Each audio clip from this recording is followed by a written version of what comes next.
श्रीमद्भागवत गीता की 18 ज्ञान की बातें। नंबर 1, जवानी में जिसने ज्यादा पाप किए हैं उसे बुढ़ापे में नींद नहीं आती है, उसे वह पश्चाताप में बिताते हैं। नंबर 2, भगवान ने जिसे संपत्ति दी है उसे गाय रखकर सेवा करनी चाहिए, इससे भगवान प्रसन्न होते हैं। नंबर 3, जुआ, मदिरापान, परस्त्री गमन, हिंसा, असत्य, मद, आसक्ति और निर्दयता, इन सब में कलियुग का वास है, इसलिए इसका और एक नाम है घोर कलियुग। नंबर 4, अधिकारी शिष्य को यानी जो ज्ञान प्राप्त करने में परिश्रम करते हैं उसे सद्गुरु यानी अच्छा गुरु अवश्य मिलता है। नंबर 5, भगवान श्री कृष्ण कहते हैं कि मनुष्य को अपने हृदय को बार बार समझने की कोशिश करनी चाहिए, ईश्वर के सिवाय उसका कोई नहीं है। साथ ही यह विचार करना चाहिए कि उसका कोई नहीं है इस ब्रह्मांड में जो उसका साथ देगा। नंबर 6, भोग में क्षणिक सुख प्राप्त होता है, साथ ही त्याग में स्थायी आनंद है। नंबर 7, श्री कृष्ण कहते हैं कि सत्संग ईश्वर की कृपा से ही मिलता है, परंतु कुसंगति में पड़ना मनुष्य के अपने ही विचारों के कारण होता है। नंबर 8, लोभ और मोह माया पाप के माता पिता कहे जाते हैं, साथ ही लोग पाप का बाप ही है।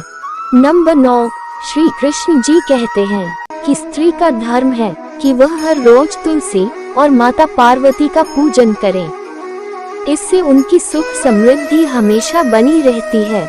नंबर 10, मनुष्य को अपने मन और बुद्धि पर हमेशा विश्वास नहीं करना चाहिए, क्योंकि यह बार बार मनुष्य को दगा देते हैं। खुद को निर्दोष मानना बहुत बड़ा गुनाह साबित होता है। नंबर 11, पति पत्नी का पवित्र रिश्ता बनाए रखने से भगवान पुत्र के रूप में उनके घर आने की इच्छा रखते हैं।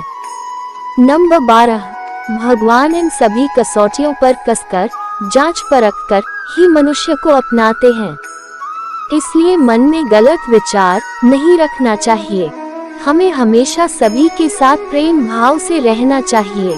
नंबर 13, सुख एवं आनंद मनुष्य के भीतर ही निवास करते हैं, परंतु मनुष्य उसे स्त्री में, घर में और बाहरी सुख प्राप्ति के लिए ढूंढ रहा है।